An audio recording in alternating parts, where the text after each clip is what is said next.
Yeah, based on the recent performance of the team in Australia in the T20 World Cup, me did expect heads for roll.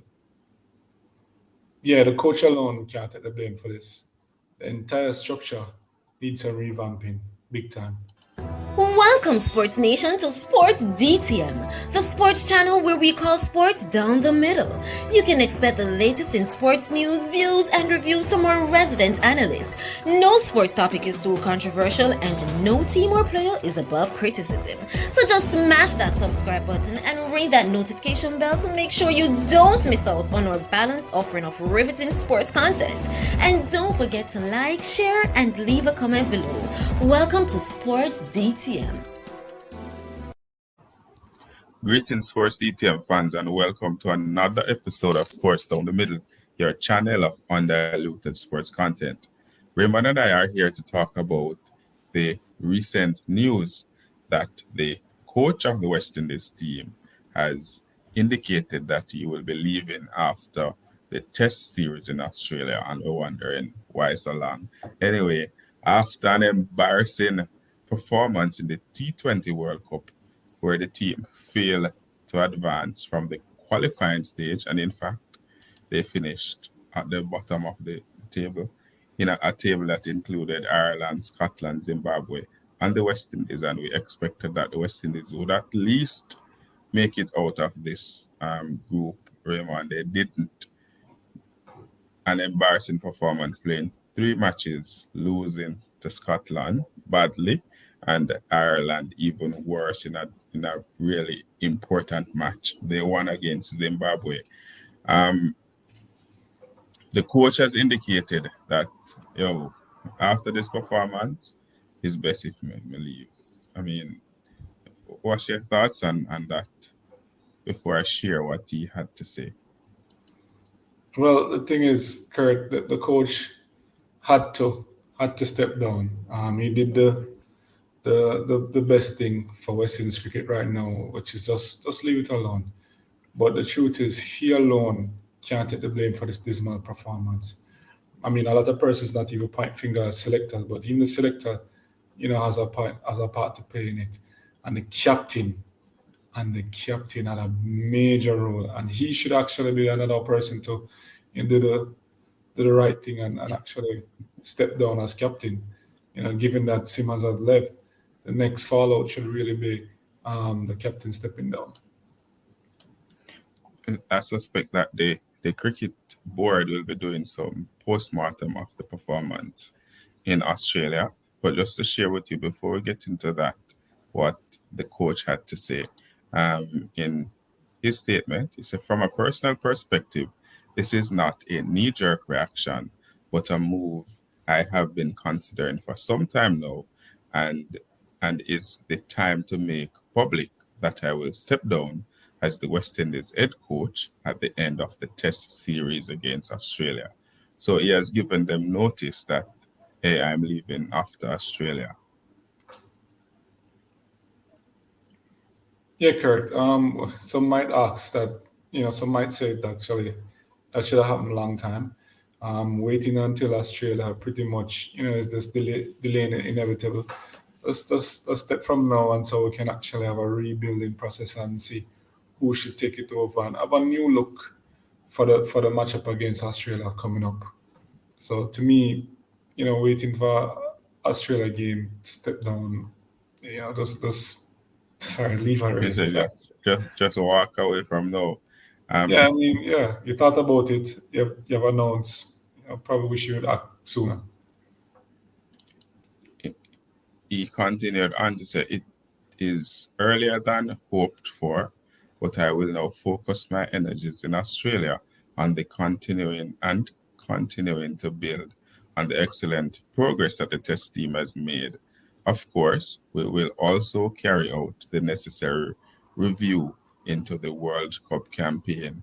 And in the following that, I acknowledge that it is not just the team that is hurting, but the proud nation we represent as well.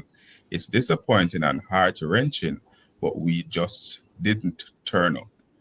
We weren't good enough, and we now have to watch a tournament played out without our involvement. unfathomable.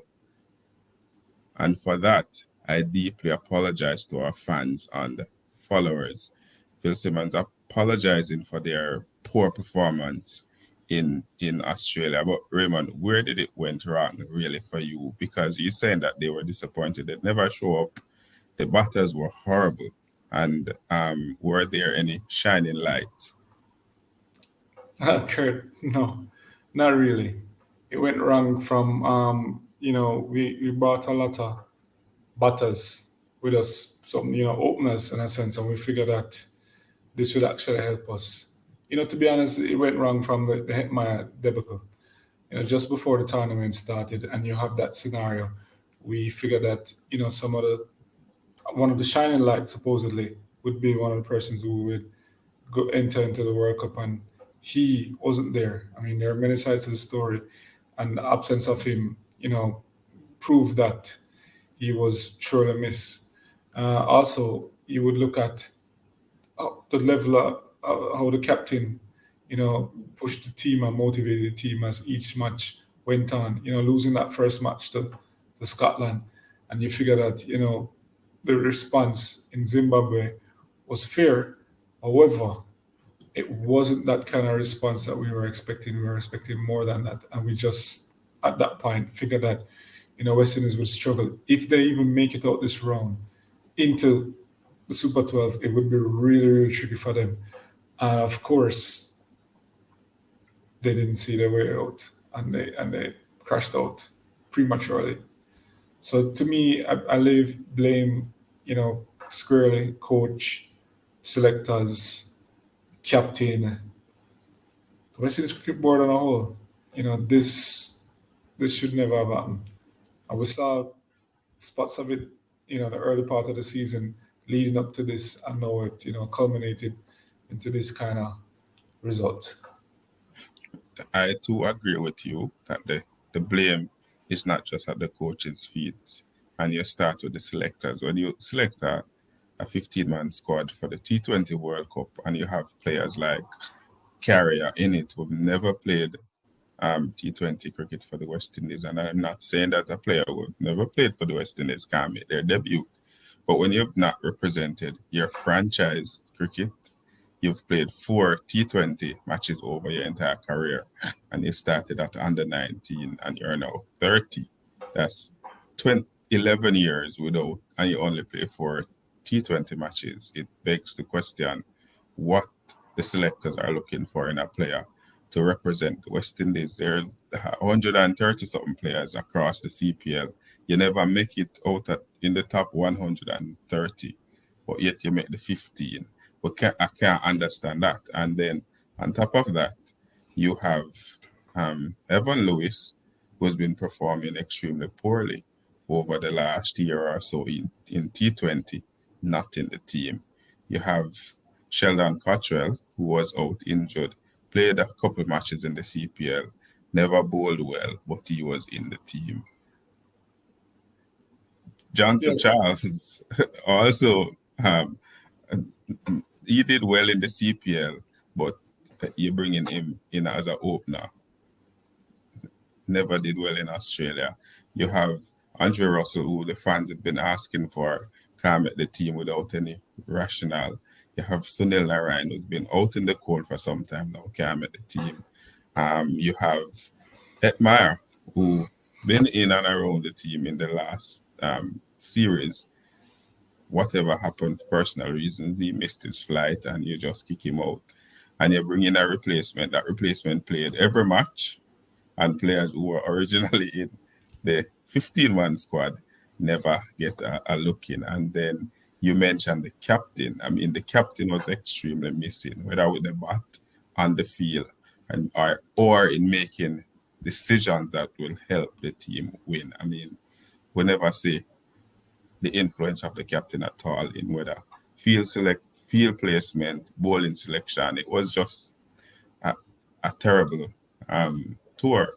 And then the coach and the entire management team is not just this World Cup, because the last one they won one of their 5 or 6 matches. They win only one match, and then in this round another three, so that's 2 of 8 or 9 matches. So it's everybody's fault, and the batters bat without any brain. That's just the way it is. Batter and catch whenever you're batting. I mean, if you look at the way they performed, I mean, the bowlers are bowling a particular line and length to you. There's one man on the boundary, and for whatever reason, you're like, this is a target practice, and you bat the ball straight down the pan chest. We can't understand why you would have done that as an international cricketer playing at international level. Me don't know. Try explain this to me. Yeah, Kurt. That one of the funniest way I ever heard somebody describe it was in that match against Ireland. I mean, if somebody had set a rubbish bin out on the field, just set up a bin, I swear them bat it in the bin every chance them get. As a bowler run up, bowl to them, them would find that bin there every chance. Or if somebody said, bat ball here, right down the throat of the bin constantly. So it was really disappointing. And as every person came out to bat, it's the same thing, down the throat of the bin again. So it's almost like having Phil Simmons there, seeing all of that. What have he said to the person going up next to bat? What are the words of encouragement? What strategy? You know, it, it was really disappointing. He spoke and talked about them being unprofessional, and yet still nothing changed. It was just more of the same, more of unprofessionalism. but Um, yeah, we're not gonna change. We're not gonna bring in when you have a team like that. I saw where he mentioned, yes, he did mention that the players were unprofessional when they bat, and then the next match him dropped King. Yeah, King who's been, I don't want to say your best batter in the tournament, but because the scores are not so impressive, but he was the best batter coming into this tournament and also during the tournament. But you drop him and you play some brother who can make more than two. So I don't understand what yeah, is the mindset of the coach. And so definitely we expected some change to happen after such a terrible performance in the T20 World Cup. I mean, T20 is the format that West Indies is at their best, because them like power hitting, them like to clear the boundary, and them like to play for a very short period of time. Concentration level not so high, so they definitely perform better at shorter matches. So I don't understand when you hit rock bottom, when you lose to Scotland, you lose to Ireland, and you're struggling, you barely beat Zimbabwe. More than the coach need to leave. yeah, Kurt. The entire structure of West Indies cricket need a overhaul, big time. So it's not only the coach at fault here in any shape or imagination. He's just starting the train of, the correction right now. So he's stepping aside now. Other persons need to look within themselves and know that the tide is changing big time, and they just need to step away from West Indies cricket and let us do the rebuilding. I mean, you can't get no lower than that. So let's just start the rebuilding. And if persons think that we're being too harsh on the coach, I'm just going to share as well the numbers, the number of matches since 2019 when he took over for his second stint as coach of the West Indies team. Of course, he did 2 stints. In the first occasion, um, he was the coach who won the 2016 T20 World Cup. So he has that under his belt. But since 2019, they have played 26 test matches. They've won 10, they've lost 12, and drew 4. A win percentage of 38%. In ODI, they've played 42 matches since October 2019. They've won 16, they've lost 26, a win ratio of 38.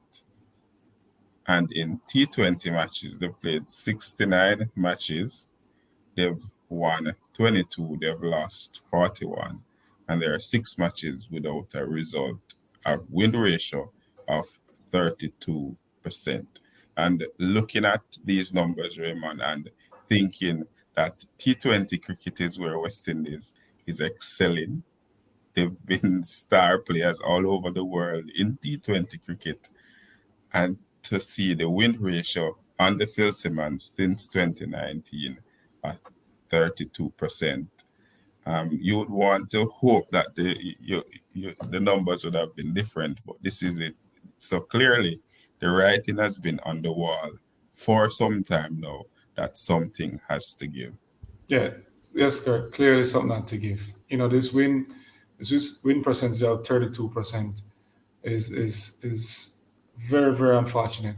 And as much as it seems like it only rests with Phil Simmons, of course you have to remember in these matches, some of the players weren't making themselves available. Some of the better players weren't making themselves available, and the issue of commitment and all of those things. So is Phil Simmons coupled with professionalism from players and commitment from players and just the structure. Trust me, it's just the overall structure. And you have, this begs the question, you know, where we go from here? What coach should replace Phil Simmons and all of that? And can we even afford the type of coach that we think we need? Like, persons might say we need a foreign coach, but can West Indies West Indies cricket board afford a foreign coach? So there's a lot to consider, and the game has definitely changed. So, even from a spin bowler coach and stuff like that, is a lot to consider. And so you can't look no more than just of revamping the overall of the structure. I mean, I do agree with you that they may not have the funds to afford a international coach, but I'm sure in the West Indies there are players, past players, as well as persons who have acquired different coaching license who could take on the responsibility of coaching the West Indies. And of course, it is not anything in a small feat to coach the West Indies, because the expectations of the fans alone, having witnessed the West Indies going through an era where we were totally dominant, and in some instances without even having a coach, to now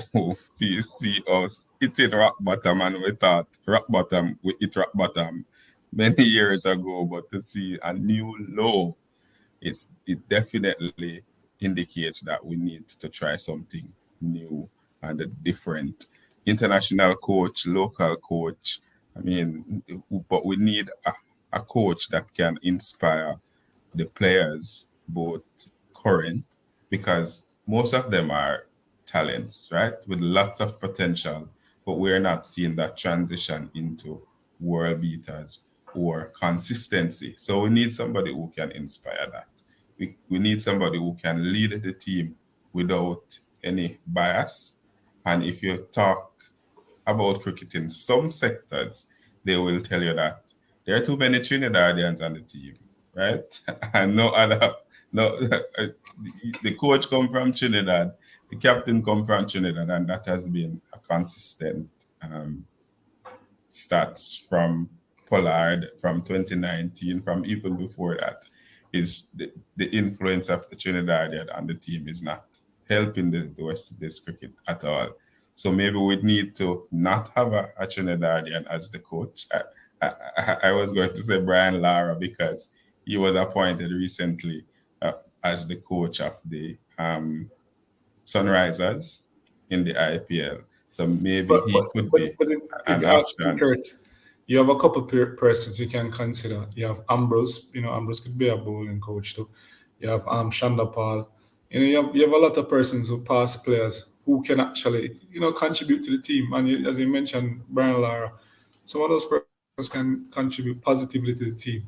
But let's see. Let's see where we go from here. And it might feel like a short-term fix, but it's a step in the right direction while we take a deeper look, deeper look at the structure. Scared, take a deeper look at the structure. Yeah, and as you talk, well, we don't necessarily want a short-term fix, but we want a person who can manage the players Man management is important, fitness important, having an open mind and being willing to work with the players that are at hand and not come with no bias approach, say, oh, me not like him, so I'm not gonna make the team, or him too hype, or him love franchise cricket or whatever. Put those things aside as the coach. Pick the best players that are out there, and then let us see how the West Indies will perform. But fans out there would love to hear from you. Where do we go from here with this West Indies team?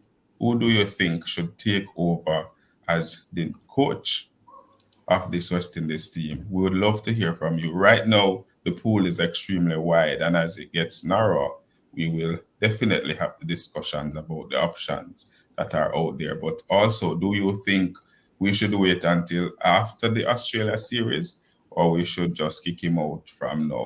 Leave all those comments in the comment section below. The West Indies cricket, as always, we would love to see them winning. So we want the best persons at the helm, whether it's management, coach, captain. So that is for another discussion. Does the captain remain or goes? Fans out there, leave all your comments in the comment section below. And always remember to like, to share, and to subscribe. And to tell a friend, to tell a friend, to tell a friend, to tell a friend, to tell all of them friends to come and join the Sports DTM family. This has been another episode of Sports Down the Middle. Raymond and I signing out, saying, be blessed.